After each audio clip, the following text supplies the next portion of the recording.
Di sebuah desa kecil yang damai, tersimpan sebuah rahasia kelam yang tak pernah terbayangkan. Seorang gadis muda yang ceria, perlahan kehilangan senyum, sementara sosok ayah yang dihormati menyimpan dosa yang menghancurkan segalanya. Apa yang sebenarnya terjadi di balik pintu rumah itu? Inilah kisah tentang luka, pengkhianatan, dan keberanian untuk bangkit dari kegelapan. Di sebuah desa kecil yang sunyi, hidup seorang lelaki tua bernama Pak Abdurrahman. Usianya 65 tahun. Dikenal sebagai sosok yang penuh wibawa dan bijak di lingkungan sekitar. Pak Abdurrahman adalah ayah dari Wulan, seorang gadis muda berusia 19 tahun yang manis, ceria, dan selalu menjadi kebanggaan keluarganya. Wulan adalah anak bungsu yang paling dekat dengan ayahnya, setelah ibunya meninggal dunia beberapa tahun lalu. Namun, di balik senyum dan keramahan keluarga itu, ada sebuah rahasia kelam yang mengerikan. Sebuah dosa besar yang tak terbayangkan oleh siapapun, bahkan oleh Wulan sendiri. Seiring waktu, tetangga mulai memperhatikan perubahan pada Wulan. Gadis itu yang biasanya riang, mulai sering terlihat murung. Perutnya yang mulai membuncit memunculkan bisik-bisik di kalangan warga. Sepertinya Wulan hamil, bisik seorang tetangga. Siapa yang menghamilinya? Bukannya dia jarang keluar rumah? Tanya yang lain. Namun, jawaban dari pertanyaan itu adalah sesuatu yang tak pernah terlintas dalam pikiran siapapun. Wulan merasa terjebak dalam mimpi buruk yang tak berujung. Setiap malam, ia terpaksa menahan air mata di balik pintu kamarnya. Semua berawal ketika ayahnya, sosok yang seharusnya melindunginya, mulai menunjukkan perilaku aneh sejak kematian ibunya. Awalnya hanya sentuhan-sentuhan kecil yang tak wajar, tapi lama-kelamaan menjadi sesuatu yang jauh lebih mengerikan. Wulan tak berani melawan. Bayangan Pak Abdurrahman sebagai sosok yang dihormati membuatnya takut. Siapa yang akan percaya pada ceritanya? Ia hanya seorang anak gadis tanpa pelindung, sementara ayahnya adalah pria terpandang di desa. Segalanya terungkap ketika Wulan tiba-tiba pingsan saat bekerja di ladang. Warga yang panik segera membawanya ke bidan desa. Setelah diperiksa, bidan mengumumkan bahwa Wulan sedang hamil 5 bulan. "Wulan, siapa yang melakukan ini padamu?" Tanya bidan dengan nada lembut. Namun Wulan hanya menangis tanpa suara. Akhirnya, setelah dipaksa oleh rasa bersalah dan ketakutan yang memuncak, Wulan mengungkapkan sebuah kebenaran yang menghancurkan hati semua orang yang mendengarnya. Ini perbuatan ayahku sendiri," lirih Wulan. Bidan terdiam. Warga yang mendengar berita itu pun tak percaya. Pak Abdurrahman, lelaki tua yang dihormati, ternyata menyimpan sisi gelap yang mengerikan. Desa itu mendadak gempar. Pak Abdurrahman yang semula disegani kini menjadi bahan caci maki. Polisi datang untuk menangkapnya, tapi lelaki tua itu hanya menundukkan kepala tanpa perlawanan. "Saya menyesal, tapi semua sudah terjadi," ujar Pak Abdurrahman dengan suara lirih di depan petugas. Sementara itu, Wulan harus menghadapi trauma yang mendalam. Hidupnya hancur karena dosa yang dilakukan oleh orang yang seharusnya melindunginya. Kisah ini menjadi peringatan bagi siapa saja bahwa kejahatan bisa bersembunyi di balik wajah yang paling tak terduga. Tidak ada yang bisa membayangkan bahwa seorang ayah bisa melakukan hal sekeji itu terhadap darah dagingnya sendiri. Wulan kini tinggal sementara di rumah bibinya, Bu Siti, yang tinggal di desa sebelah. Bu Siti adalah satu-satunya anggota keluarga yang bersedia menerima Wulan tanpa menghakimi. Wulan yang sedang hamil besar memulai perjalanan panjang untuk menyembuhkan dirinya dari luka yang mendalam. Bu Siti, seorang wanita sederhana namun bijak, mencoba menjadi tempat berlindung bagi keponakannya. "Wulan, aku tahu ini berat, tapi kamu harus kuat demi bayimu," ujar Bu Siti suatu malam sambil mengelus punggung Wulan. Hari-hari pertama di rumah Bu Siti dihabiskan dengan tangisan dan rasa bersalah. Wulan sering menyalahkan dirinya sendiri atas apa yang telah terjadi. Namun, Bu Siti terus memberikan dukungan, memastikan Wulan tidak merasa sendirian. Di sisi lain, kasus Pak Abdurrahman mulai memasuki proses hukum. Desa itu menjadi sorotan media, dan banyak pihak ingin memastikan keadilan ditegakkan. Namun, proses hukum tidak mudah. Ada yang mendukung Wulan, tetapi ada pula yang merasa sulit menerima bahwa lelaki seperti Pak Abdurrahman mampu melakukan kejahatan itu. Pak Abdurrahman itu orang baik, mustahil dia melakukan itu, ujar seorang tetangga yang masih menyangkal kebenaran. Namun, bukti medis dan kesaksian Wulan tak terbantahkan. Kasus ini akhirnya dibawa ke pengadilan negeri di kota kabupaten. Wulan, meski takut, memutuskan untuk memberikan kesaksiannya. Dengan dukungan dari Bu Siti dan seorang pendamping hukum, ia berdiri di ruang sidang untuk menceritakan kebenaran yang selama ini ia pendam. "Saya hanya ingin keadilan," katanya dengan suara gemetar. Setelah pernikahan, Wulan dan Farid terus melanjutkan misi mereka membantu komunitas. Yayasan mereka semakin berkembang, mendapatkan dukungan dari berbagai pihak. Mereka membuka cabang di beberapa desa lain dan mulai melibatkan kaum muda untuk ikut serta dalam program pemberdayaan. Aditya, yang kini berada di bangku SMA, memutuskan untuk mengambil jurusan seni di sekolah unggulan. Ia bercita-cita menjadi seniman yang mampu menggambarkan kisah-kisah perjuangan dalam karyanya. "Aku ingin melukis dunia yang lebih baik, Bu. Dunia di mana tidak ada lagi orang yang harus mengalami apa yang kita alami," ujarnya suatu malam kepada Wulan. Mendengar itu, Wulan merasa sangat bangga. Ia tahu perjalanan mereka masih panjang, tetapi ia percaya bahwa mereka telah menemukan fondasi yang kuat untuk melangkah ke depan. 5 tahun setelah pernikahan sederhana itu, kehidupan Wulan, Farid, dan Aditya semakin mapan dan penuh warna. Yayasan yang mereka dirikan kini telah menjadi model pemberdayaan perempuan di tingkat nasional. Bahkan, pemerintah daerah menjadikan yayasan tersebut sebagai mitra strategis dalam program pengentasan kemiskinan dan pelatihan kewirausahaan. Wulan sering diundang ke berbagai seminar untuk berbagi pengalaman. Di setiap kesempatan, ia selalu menyelipkan kisah perjuangannya, bahwa luka masa lalu bukanlah akhir dari segalanya.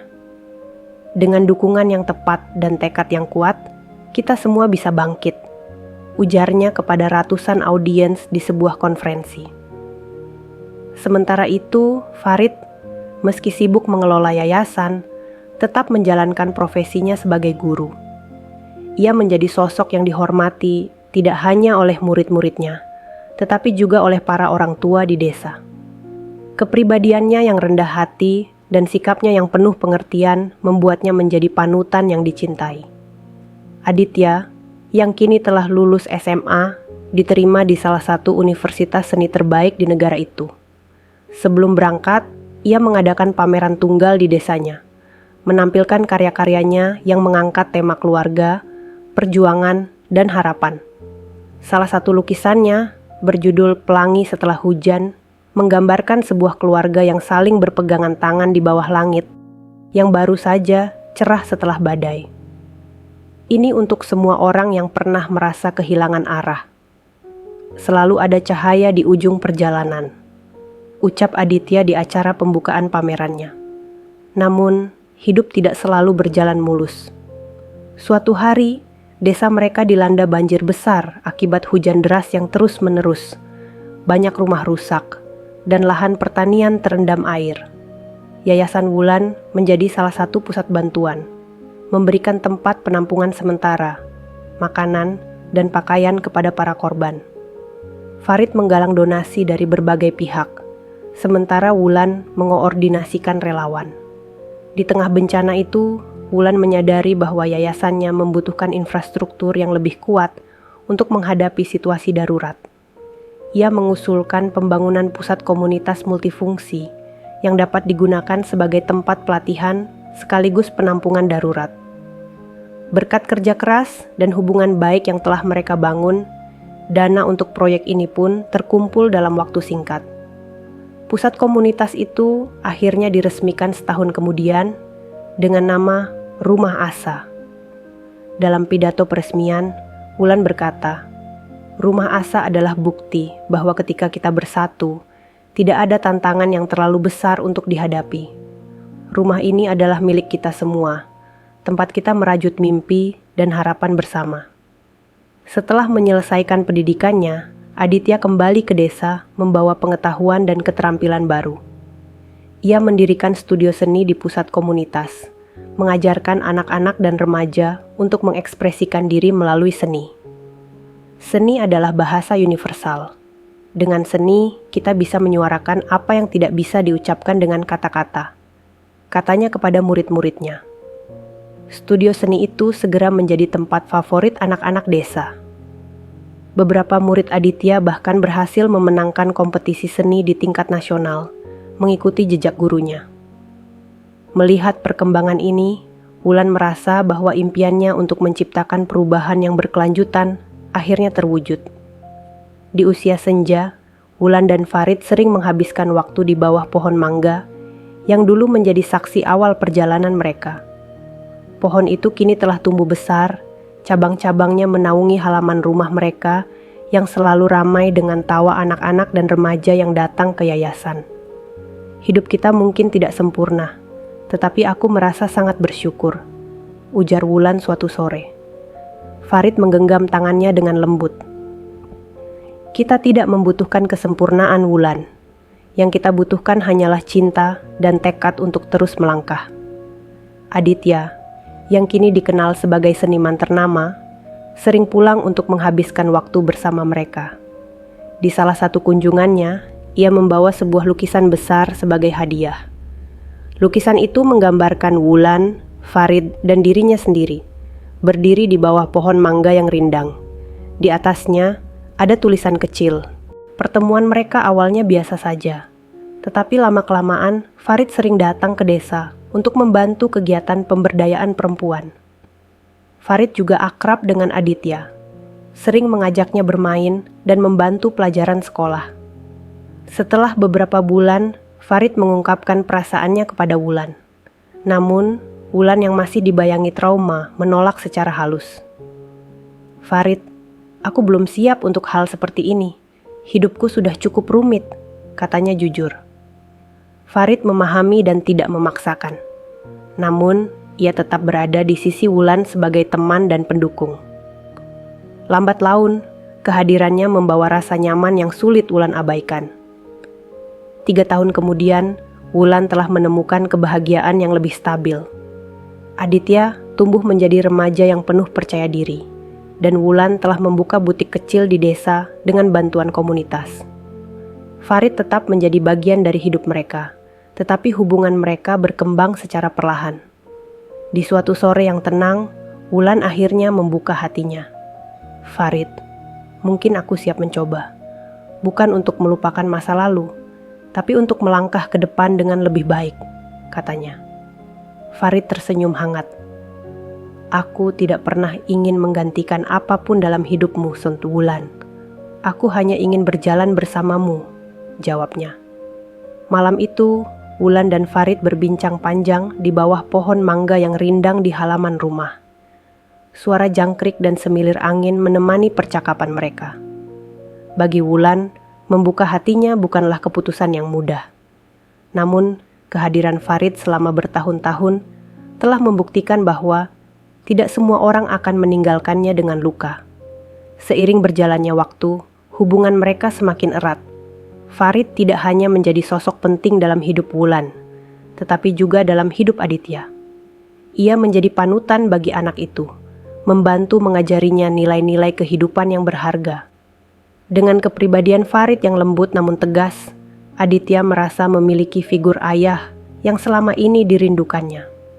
Namun, Farid tetap berhati-hati agar tidak terburu-buru mengambil peran itu sepenuhnya, menghormati batasan yang ditetapkan oleh Wulan. Dengan dukungan Farid, Wulan mulai lebih aktif terlibat dalam kegiatan pemberdayaan perempuan. Ia kerap menjadi narasumber di berbagai acara, berbagi kisah perjuangan dan proses pemulihannya. Popularitas Wulan sebagai sosok inspiratif semakin meningkat. dan ia bahkan diminta untuk menjadi duta sebuah program pemberdayaan ekonomi bagi perempuan di tingkat nasional. Kegiatan ini membawa Wulan ke berbagai tempat. Ia bertemu dengan banyak perempuan yang menghadapi masalah serupa, dan kisah-kisah mereka semakin menguatkan tekadnya untuk membantu. Bersama Farid, ia mendirikan sebuah yayasan kecil di desanya yang fokus pada pelatihan keterampilan bagi ibu-ibu rumah tangga. Mereka mengajarkan menjahit, memasak, dan keterampilan lain yang dapat menjadi sumber penghasilan.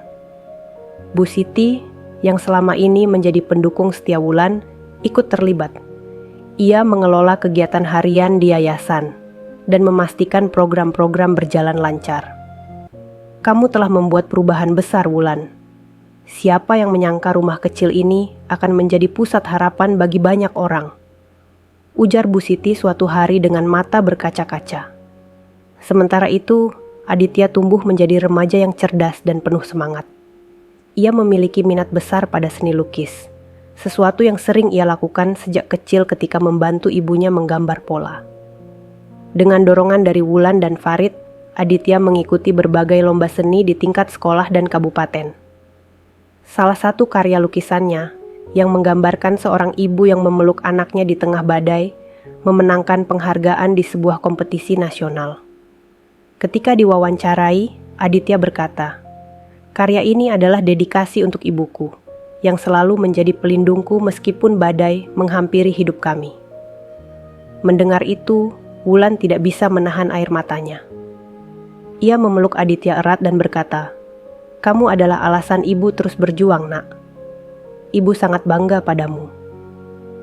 2 tahun setelah Wulan membuka hatinya kepada Farid, mereka memutuskan untuk melangkah ke jenjang yang lebih serius. Pernikahan sederhana mereka diadakan di halaman rumah, di bawah pohon mangga yang menjadi saksi banyak momen penting dalam hidup mereka. Bu Siti, dengan senyum bahagia, mengatur segala persiapan bersama komunitas desa. Semua orang bergotong royong, mulai dari memasak hingga menghias tempat acara. Pada hari itu, Wulan mengenakan kebaya putih sederhana, dan Farid tampak gagah dengan setelan jas. Aditya, yang kini berusia 14 tahun, menjadi pendamping ibunya berjalan menuju pelaminan. Saat mengucapkan janji pernikahan, Wulan merasa lega dan bersyukur. Masa lalunya mungkin penuh luka, tetapi ia telah menemukan kebahagiaan yang sejati bersama orang-orang yang mencintainya. Beberapa bulan kemudian, Wulan melahirkan seorang bayi laki-laki yang sehat. Ia memberi nama anaknya Aditya, yang berarti matahari. "Aku ingin dia tumbuh menjadi cahaya dalam hidupku," kata Wulan dengan air mata mengalir di pipinya. Meski demikian, membesarkan Aditya bukanlah hal mudah. Setiap kali menatap wajah bayinya, Wulan kerap dihantui oleh bayangan kelam masa lalunya. Namun, ia tahu bahwa ia tidak bisa membiarkan luka itu terus menguasai hidupnya. Dengan bantuan Bu Siti, Wulan mulai belajar menjahit untuk mencari nafkah. Ia juga bergabung dengan kelompok perempuan desa yang mendukung korban kekerasan. Di kelompok itu, Wulan menemukan teman-teman baru yang memahami rasa sakitnya dan mendorongnya untuk terus maju. Pengadilan akhirnya menjatuhkan vonis 20 tahun penjara untuk Pak Abdurrahman atas kejahatan yang dilakukannya. Di dalam penjara, ia mulai merenungkan perbuatannya. Pak Abdurrahman mencoba menulis surat permintaan maaf kepada Wulan, tetapi surat itu tak pernah sampai ke tangannya.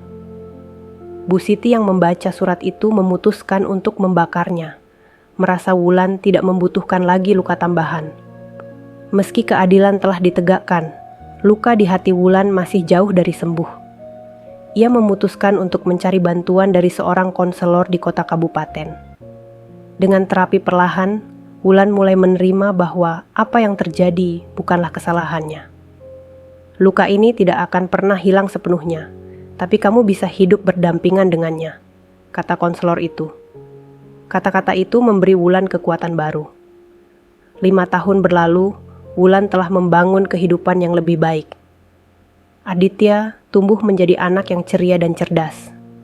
Wulan juga menjadi seorang penjahit sukses yang dikenal di desanya.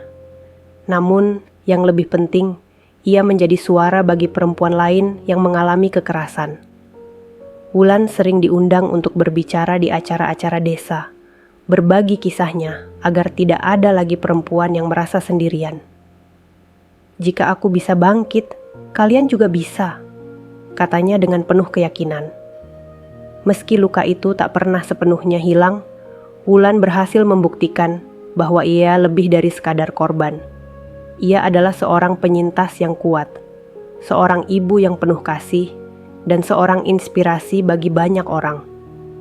Di balik tragedi yang ia alami, Wulan menemukan tujuan hidupnya, membantu orang lain menemukan kekuatan dalam diri mereka. Langkah-langkah Aditya kini berusia 7 tahun. Wulan masih tinggal bersama Bu Siti, tetapi mereka telah memperluas rumah sederhana itu dengan hasil kerja keras Wulan sebagai penjahit.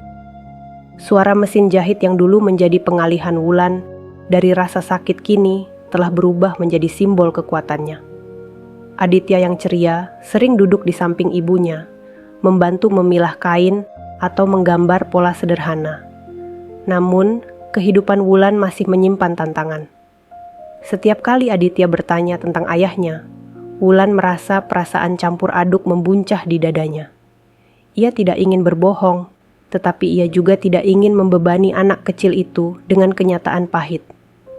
Suatu malam, setelah pertanyaan yang sama kembali muncul, Wulan memutuskan untuk menjelaskan sedikit demi sedikit. "Aditya, ayahmu sudah tidak bersama kita karena dia melakukan kesalahan besar. Tapi kamu tidak perlu takut. Yang penting, ibu dan kamu selalu bersama, dan kita punya Bu Siti yang sangat sayang pada kita," ujar Wulan dengan lembut. Aditya hanya mengangguk, meskipun ada rasa bingung di matanya. Wulan tahu, suatu hari ia harus menceritakan semuanya. Namun, hari itu belum tiba. Di suatu pagi yang cerah, saat Wulan sedang menjahit pesanan seragam sekolah, ia menerima kunjungan dari seorang tamu tak dikenal. Tamu itu adalah Ibu Sulastri, seorang penggerak lembaga sosial di kota kabupaten yang sering mendengar cerita tentang Wulan. "Kami ingin mengundang Mbak Wulan untuk menjadi pembicara di seminar pemberdayaan perempuan tingkat provinsi," kata Ibu Sulastri dengan senyum hangat. Wulan terkejut. Ia merasa belum cukup pantas untuk berbicara di hadapan banyak orang di luar desanya. Namun, Bu Siti yang mendengar percakapan itu segera mendorongnya.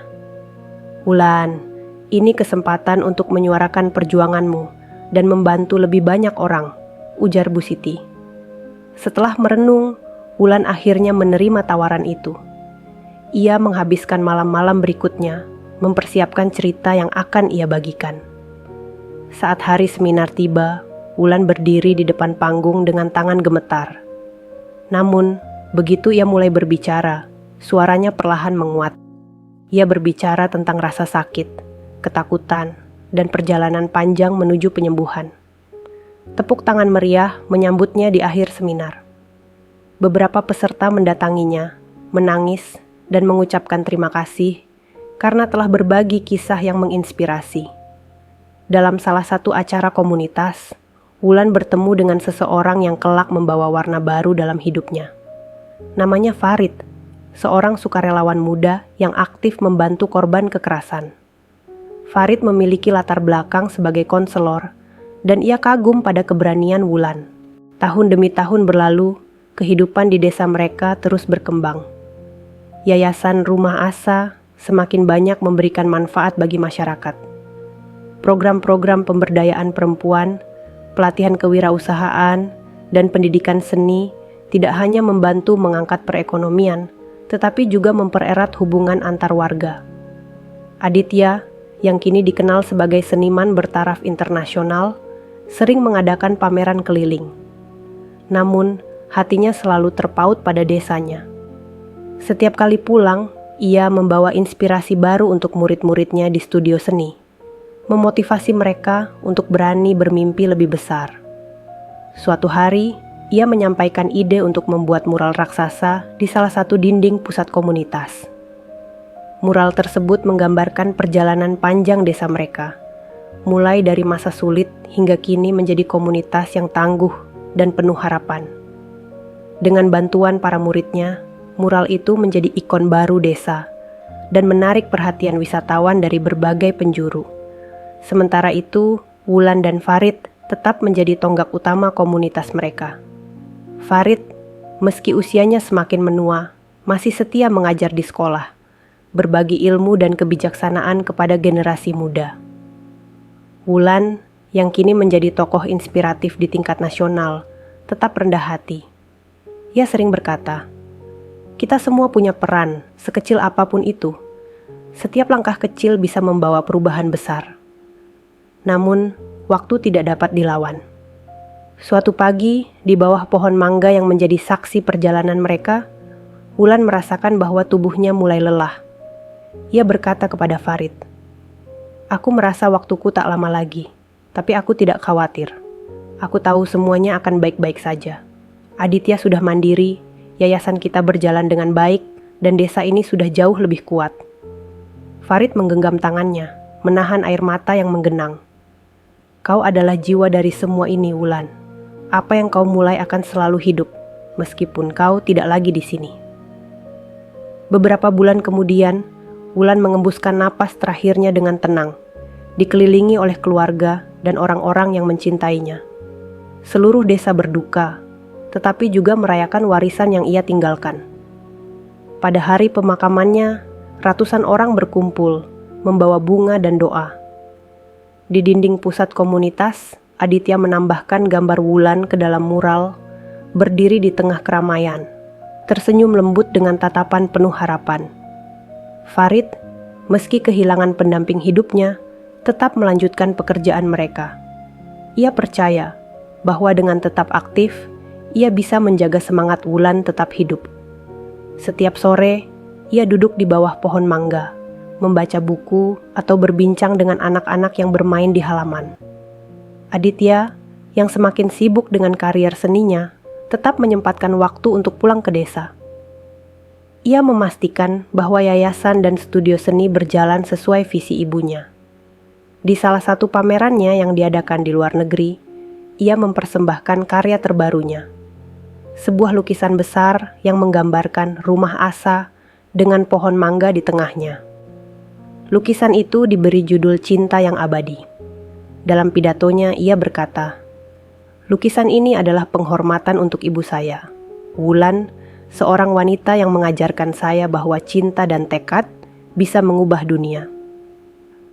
Tahun-tahun berlalu dan generasi baru terus tumbuh di desa itu, membawa semangat yang diwariskan oleh Wulan dan Farid. Pohon mangga di halaman mereka kini menjadi simbol harapan bagi seluruh komunitas. Dalam setiap dedaunannya yang bergoyang diterpa angin, seolah ada bisikan lembut, "Wulan, teruslah melangkah, selalu ada pelangi setelah hujan." Hingga akhir hayatnya, Farid tetap tinggal di rumah mereka, menjaga pohon mangga dan kenangan indah yang terukir di setiap sudutnya. Saat ia akhirnya menyusul Wulan, desa itu mengadakan peringatan yang penuh haru. Anak-anak yang kini telah dewasa mengenang pasangan itu sebagai cahaya terang dalam hidup mereka. Kini, nama Wulan dan Farid hidup dalam ingatan semua orang, bukan hanya melalui yayasan, tetapi juga dalam hati setiap orang yang pernah merasakan kasih dan kebaikan mereka. Desa itu berubah menjadi tempat yang penuh harapan, membuktikan bahwa cinta, kerja keras, dan keberanian bisa meninggalkan jejak yang abadi. Dan di bawah pohon mangga yang rindang, kehidupan terus berlanjut, membawa kisah Wulan dan Farid ke dalam hati generasi yang baru.